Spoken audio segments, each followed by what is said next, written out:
Let us jump right in. So here we are in the magical world of Photoshop and we have a very nice background, and on top of that we have a handsome man. Let's say we want to make the man smaller by pressing Ctrl or Command T for transform, and let's make him smaller. Let's apply the changes. Press Ctrl or Command T again and make him big again. You know what will happen? Some of you might already have guessed it. We are losing details. Have a look. There is much less details. If you do that one more time and make it really, really small, and then when you make it big again, see? So here's what's happening. Let's say you have an element with 10,000 pixels. You're making it smaller, you're shrinking it to 500 pixels. Now all of the details are gone, all of the rest of the pixel information is gone. So when you make that 500 pixel element big again, it still has an information worth 500 pixels. And that's why we are losing all the details here. Now here we are in Affinity Photo and we have the same thing. We have a nice background and on top of that we have our subject. Now in this case, if we make it smaller and big again, see what happens. Let's select the man. Let's make him smaller. All right. You don't even have to apply the changes. You can just continue working with the program. You can just select another tool and continue working. Now, if you select the move tool and make it big again, you, my friend, are not losing any details. Let's do that one more time. Let's make it small, like really, really small. And you can continue working with whatever you want. And then when you get back to the man and the move tool is selected and you make him big again, have a look at it. Fantastic, isn't it? Now, one essential thing to note is that both are the same PSD files opened in different programs. So it's example1 PSD, have a look. So here in Photoshop as well, it is example1 PSD. So I opened the same PSD file in Affinity and Photoshop. Now, if you've been a Photoshop user, you might already know that we can fix this problem by converting this layer into a smart object. Right click on it and then choose Convert to Smart Object. That way, when you press Ctrl or Command T, then you make it smaller, then you make it big again. You don't lose any details, but at the cost of what? You cannot modify the pixels. Let's say you take a brush and then suppose you wanted to paint a little bit right here. You cannot do that. It will give you a warning message that says this smart object must be rasterized. However, in Affinity, you can paint here all you want. So I'm painting here. I can make it smaller or larger, no problem. We are not losing any details. I can still paint here whatever I want. Now, if you notice carefully in the background, Affinity Photo is doing the same thing that Photoshop is doing, but it's saving you a lot of steps. Let me share this with you. Back in Photoshop, and we're going to paint something really, really small here. So let's just simply write in small. Now let's convert it into a smart object by right-clicking on it and choosing Convert to Smart Object. Now what happens when we make it bigger? Of course, it pixelates and we don't have enough details. Right now it's just softening it out because that's the way Photoshop processes low resolution images. You can always change that by going to Edit, Preferences, and General. Inside of that you can choose Image Interpolation as nearest neighbor to see exactly what is happening. And then when you apply that, you'll be able to see the pixels. All right. So now let's say you wanted to modify something here or add a design. It's going to be of the same resolution as this. So to add something here, you would double click on the thumbnail of the smart object. This will open up another document and then you can modify it right there by taking the brush tool. And let's say I just make something else, a smiley face. Let's press Ctrl or Command S for saving. Now, when you get back to it, have a look. It's still low resolution. It's relative to that size. Same thing happens in Affinity. Let me share this with you. If I draw something really, really small, and then when we make it big by choosing the move tool, let's make it big. Of course, it doesn't have enough details. Now, when you take the brush back again and try to draw anything right here, have a look. Have a look. It's relative to that resolution. The same thing is happening in Affinity, just behind the scenes. Now, if you do want it to match it with the existing painting quality, you can right click on it and then choose Rasterize. Now, when you paint, see? Similarly in Photoshop, you can do the exact same thing.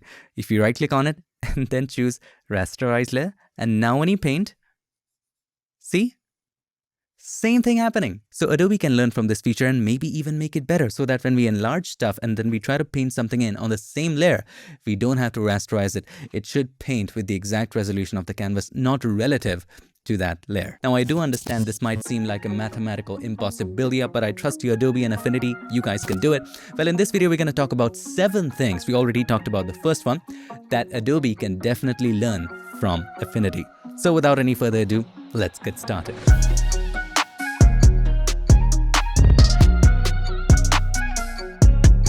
Before we get started, just wanted to let you know that the Retouch For Me plugins, the one that use AI to do portrait retouching, the entire dodging and burning, removing blemishes, and even adding depth to portraits, all of that, and that too in layers inside of Photoshop using AI, all of it automatically, is available for sale till March 10, I think. If you are a portrait photographer, this is gonna save you tons and tons of time, and time is money. And by the way, you can always check it out for free. The trial is available. See it for yourself, try it on your images. I've made a video about it that you can refer, and if you are interested, you can check the link in the description or use the code PiXimperfect to get 25% off. Moving on to the second feature that Photoshop must learn from Affinity Photo, and that is sharpening as an adjustment layer.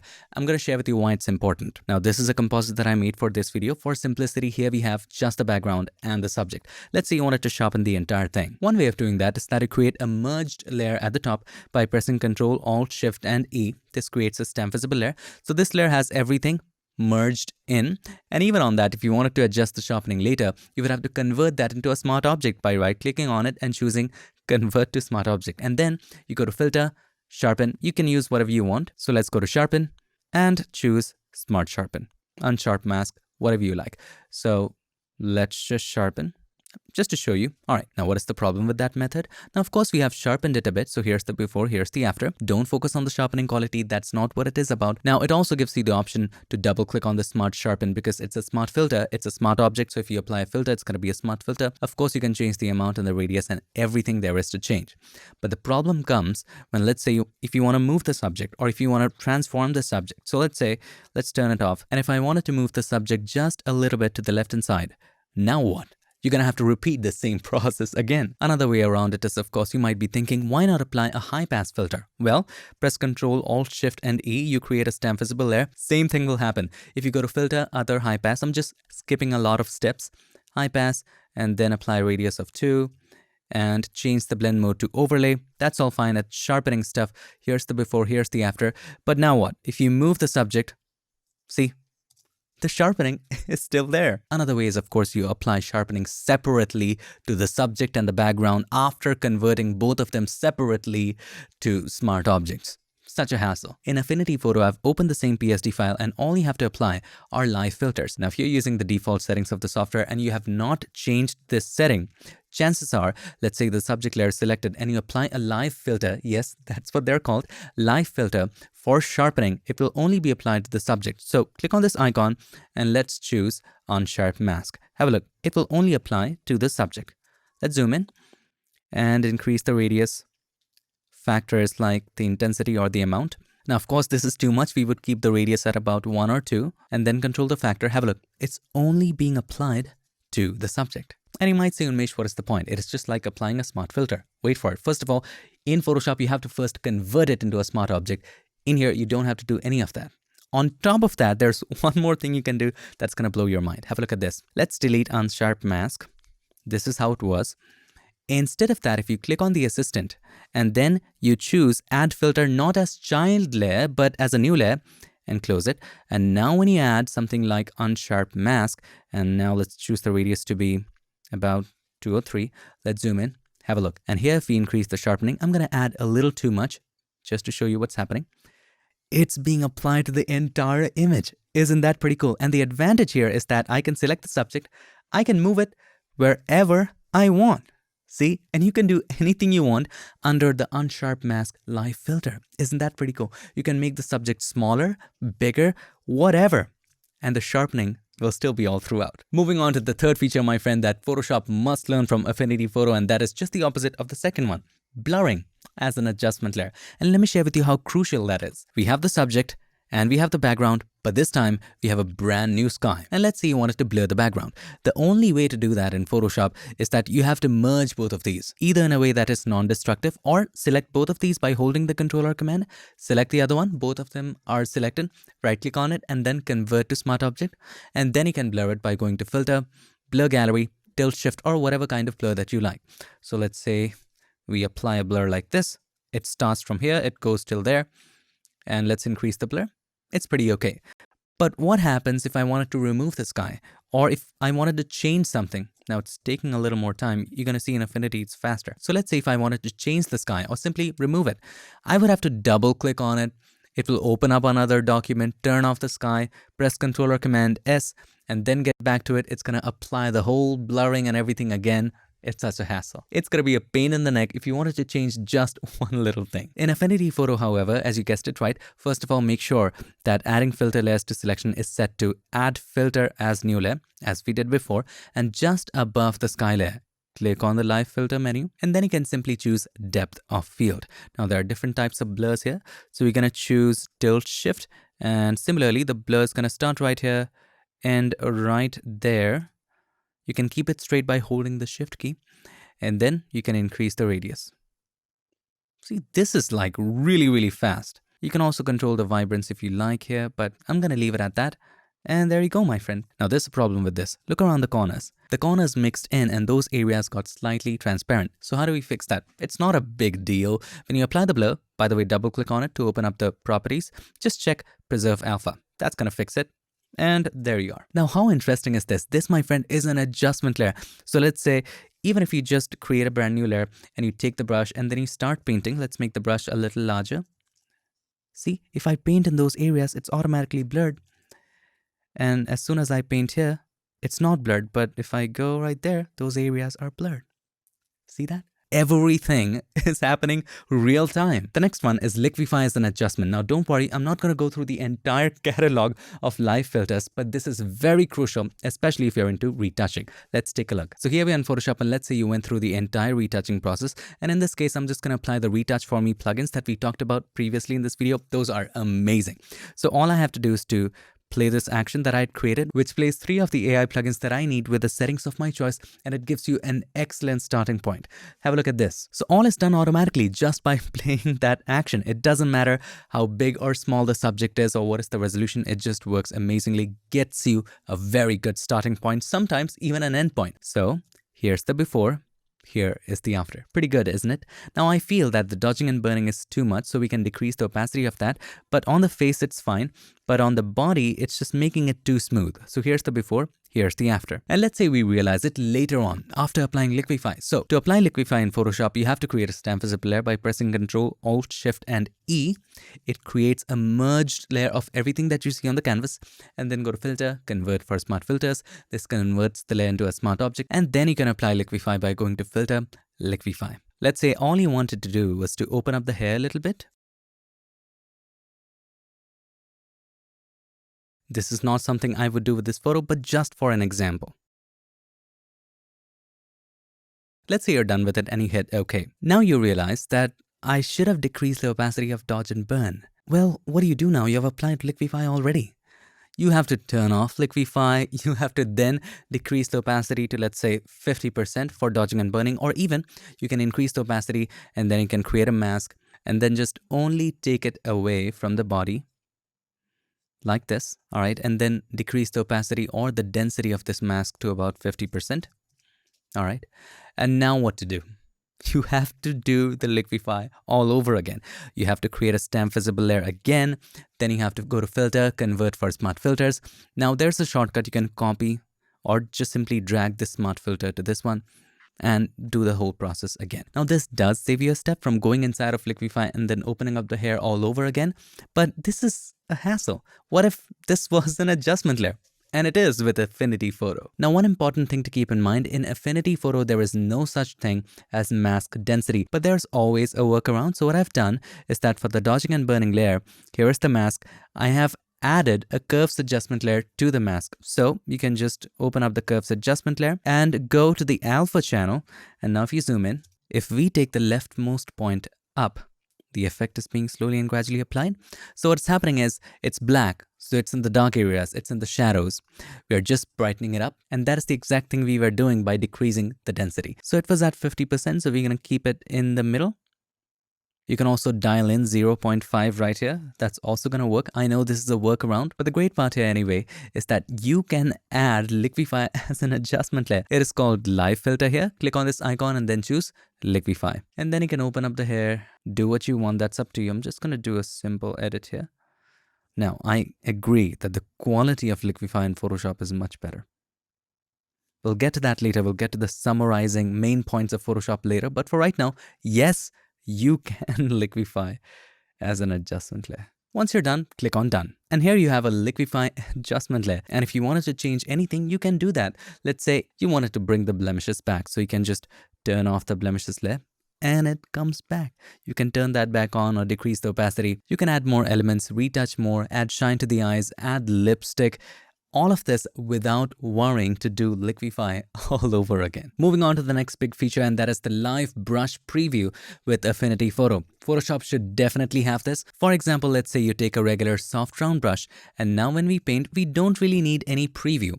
However, if you're painting with a complex brush, a preview can be very helpful. Let's take a watercolor brush that I got off of Envato. Check the links in the description if you're interested. So these are the watercolor brushes. Let's take the first one, and there is no preview for this brush. The only thing that we can see here is this outline, and it doesn't give us a clear picture that if we dab, what kind of print it will have. The only thing we have here is the outline, and that's our only way to guess how it's going to be.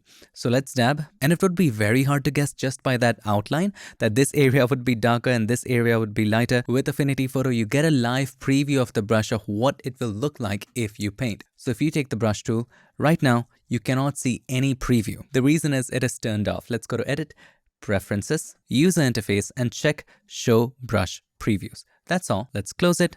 And now, see, you get a preview. It tells you how it will look like if you paint over it. Now, if you do take a complicated brush, I installed the watercolor brushes here as well. Let's take the first one. It gives you a preview. See how helpful that is? And once you're comfortable with this, you can just dab and it will be painted. Just to share with you how can this be extremely helpful in practical scenarios, let's take a look at this example. Let's say here you have the subject, here you have a white background. We created a negative mask by holding the Alt key or the Option key and clicked on the mask button. Now when you take this brush, let's say you want to paint with white and you want to create this effect. There is no way I can guess how it's going to be unless I paint over it. Right? So I have to randomly dab, decide whether it's looking good or not. If it's not, we have to go back and then find another spot and dab. You can try decreasing the density to see what is happening and then continue dabbing. Still, you cannot guess how the brush is going to look like. So let's say you are combining a couple brushes. So the first one is going to be this one or this one. And then you just took a guess. Select the mask. You just took a guess that this one is going to look right, but it isn't. So you take it to the right. Maybe if you want to combine it with some other brushes. So let's open up this one. And inside of stamp brushes, let's choose this one right here. It's a little lighter brush.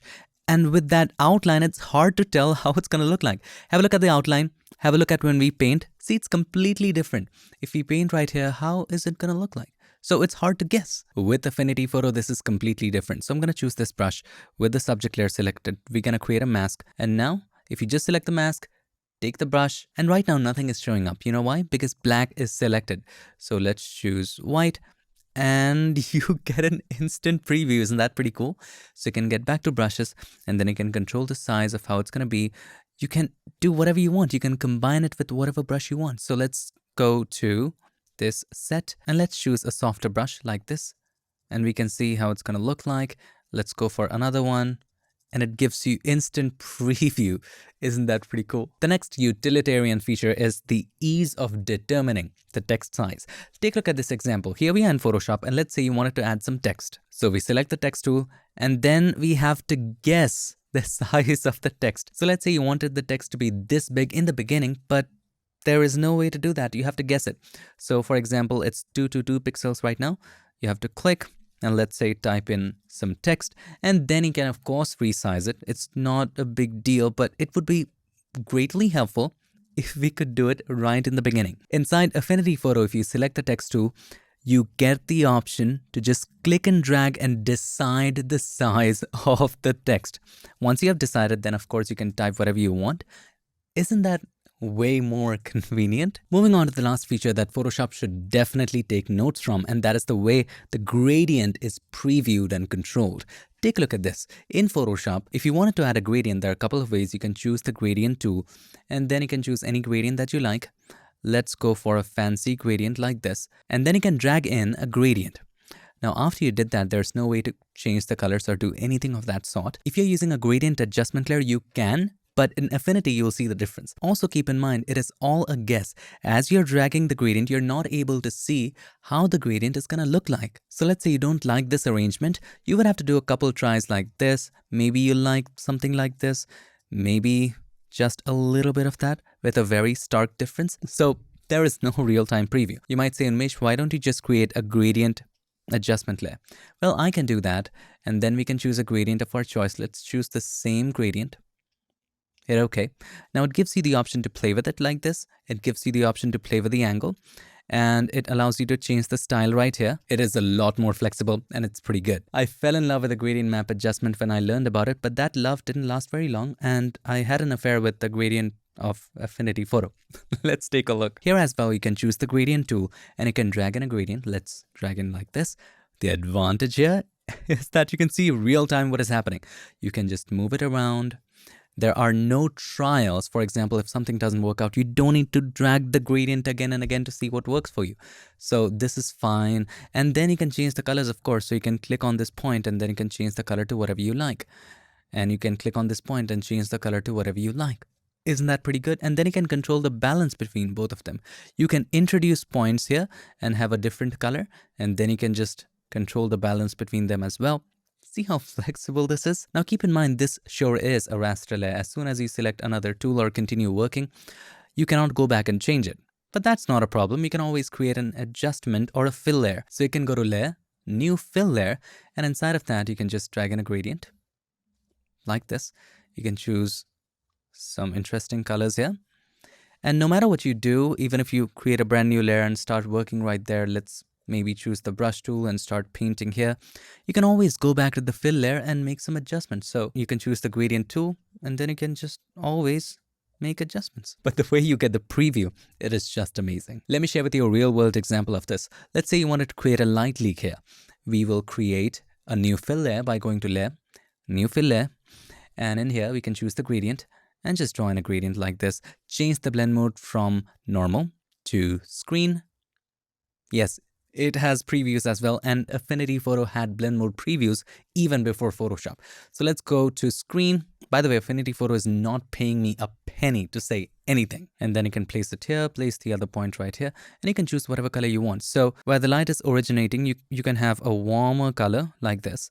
And as it fades away, first of all, we can have an opacity of 0 right here. And as it fades away, we can have a reddish color. So you can control the balance, and anytime during the process, even if you are into something else, even if you started getting busy on something else, this is an adjustment layer. You select that layer, you select the tool, and then you can change the color to whatever you wish. So you can have a little more warmer color. You can move it a little further, a little nearby, that's up to you. So that is the end of all the features that I wanted to cover, which Photoshop can learn from. Now, if you are an Affinity user, you might say, Unmesh, there are so many other features like frequency separation built into Affinity Photo, and there's the stock search. Let me get to that. The reason I did not include many other features is that they are not deal breakers. They're good to haves, but they're not deal breakers, or there are other ways to do the same things inside of Photoshop. For example, let's take frequency separation. There are so many ways to do it. Some people like to use surface blur, some people like to use mean, some use Gaussian blur. There are dozens and dozens of free panels that can do frequency separation for you inside of Photoshop. Although it's good to have frequency separation built into Affinity Photo, as a professional, there might be another way for you for doing it. For example, let's say you're a photographer. As you become more and more professional, you don't buy your cameras with kit lens, right? You buy them separately because you have a specific use case. Similarly, you don't buy a tripod with heads. You buy the legs separately and the head separately. If you're into video, you would buy fluid heads. If you use long lenses, you might buy a gimbal. So all I'm trying to say is your requirements are uniquely yours. Again, there's another feature inside of Affinity that allows you to search for free stock photos from right inside of Affinity. But again, Photoshop can also do that with some free extensions, and we made a video about it, which you can watch right here. Coming to the biggest question, is Photoshop still the king? Truth be told, comparing it with Affinity made me love and appreciate Photoshop more for what it is. I agree that it has its own glitches and issues, and why Photoshop doesn't have anything like live filters is beyond me. However, it is the industry standard, and you and I can come up with dozens of reasons why Photoshop is still the OG. Most of it is in the little things actually. We are not even going to talk about the major missing features, but just take in the little things. For example, we worked with the Liquify and you could see there was a stark difference in quality. Similarly, let's take the example of simply adding a drop shadow. So we can go to Effects and add a drop shadow in Affinity by clicking on outer shadow right there. And then you can of course control the radius and you can control the distance. It is there, but it is pretty clunky. Like you can change the angle, which is fine. You can control the radius and the opacity, which is okay. But with Photoshop, you can do the same thing, but with a completely different game. Let me show you what I mean. So let's say you wanted to add a drop shadow. You double click on the right hand side of the adjustment layer, opens up the layer styles dialog box. You can just click on it and here's the gangster move. Just select drop shadow and now you can move the shadow just like that. Isn't that fantastic? Bet it as much as you want. You can control the distance from here. It's just higher premium quality, right? You can control the contouring. You can have it linear or a little more complicated. And the great part is you can add multiple shadows right here. So if you wanted to shadow in a different direction, you can do that. With a different opacity, you can do that. Maybe definitely you can find a way to do that in Affinity Photo, but it's just more premium. Let's talk about simple things like the toolbar design. On the left hand side, we have Affinity Photo. And on the right hand side, you have Photoshop. Now I know that beauty is in the eye of the beholder, and there are lots of videos on YouTube that say that they like the toolbar of Affinity Photo. But if you look at it with the eyes of a graphic designer, see how well designed Photoshop's toolbars are. Notice how minimal Photoshop's tools are. If you look at Affinity Photo, for the fill tool, look, it's just a paint bucket with a paint falling, and it's exactly that. With Photoshop, have a look. If it's a paint bucket tool, look at the symbol here. It looks like a very well-designed logo. Now keep in mind this is all subjective. You're welcome to disagree. But hear me out on the last tool comparison. Take a look at the clone stamp tool of both these programs. Now you tell me which is better designed. I leave it up to you. Now some of you might say, Unmesh, it doesn't matter. It gets the job done. And yes, I agree with you. It gets the job done brilliantly. And it's an absolutely fantastic value for the price. There is no denying the fact. The thing is, affordable and premium cannot be on the same page and you do get what you pay for. But I still feel like Photoshop is a little more pricey and Affinity is providing much greater value for its price. But if you remove the price, of course, Photoshop is going to be the king. These are the little things which make Photoshop premium, and of course, you have to pay a premium for it. Coming to the big question, is Photoshop better than Affinity?